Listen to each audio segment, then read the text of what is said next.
ఇచ్చిన ప్రత్యేకంగా వార్డులో ప్రజలందరూ కూడా ఎదురు చూస్తున్నారు.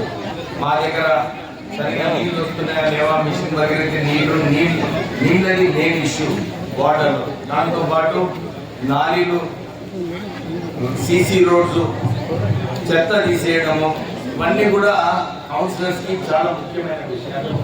అందరం కూడా కలుసుకొని ఈ అచ్చంపేట్ మున్సిపాలిటీని టాప్ మున్సిపాలిటీగా చేయాలని చెప్పి వాళ్ళందరినీ కూడా మేము సూచన ఇవ్వడం జరిగింది. రాష్ట్ర ప్రభుత్వం కూడా ఈ రాష్ట్రానికి అప్పుల రాష్ట్రం చేసినప్పటికీ కూడా రేవంత్ రెడ్డి గారు నిధులు తీసుకొచ్చి అభివృద్ధి చేయాలని చెప్పి అనేకమైన సంక్షేమ కార్యక్రమాలు ఆల్రెడీ చేయడం జరిగింది.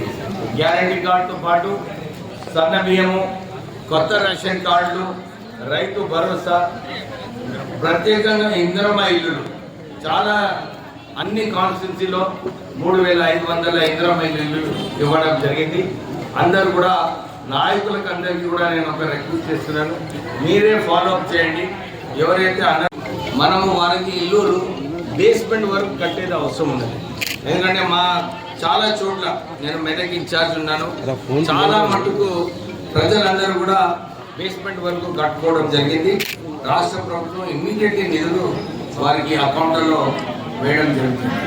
అలాగే వంశీ గారు ఇంతకుముందు మీటింగ్లో చెప్పారు, వచ్చే 3-4 నెలల్లో ఎక్కువ నిధులు టీఎఫ్ఐడిసి నుంచి ఇంకా మున్సిపాలిటీకి 16 కోట్ల రూపాయలు నేను శాంక్షన్ చేసి తీసుకొస్తాను అని చెప్పి వారందరికీ కూడా మంచిగా పనిచేయమని చెప్పి సూచన ఇవ్వడం జరిగింది. సో కాంగ్రెస్ ప్రభుత్వం ఏదైతే ఇప్పుడు కూడా ప్రజాపాలన ప్రజల కోసం పనిచేస్తుందో మళ్ళొకసారి ఈ అవకాశం ఈ కొత్త మున్సిపల్ బిల్డింగ్ చేసుకొని నిధులు కూడా సరిగా ఖర్చు పెట్టి ప్రజలకు మేలు చేయాలని చెప్పి కోరుతూ ముగిస్తాను.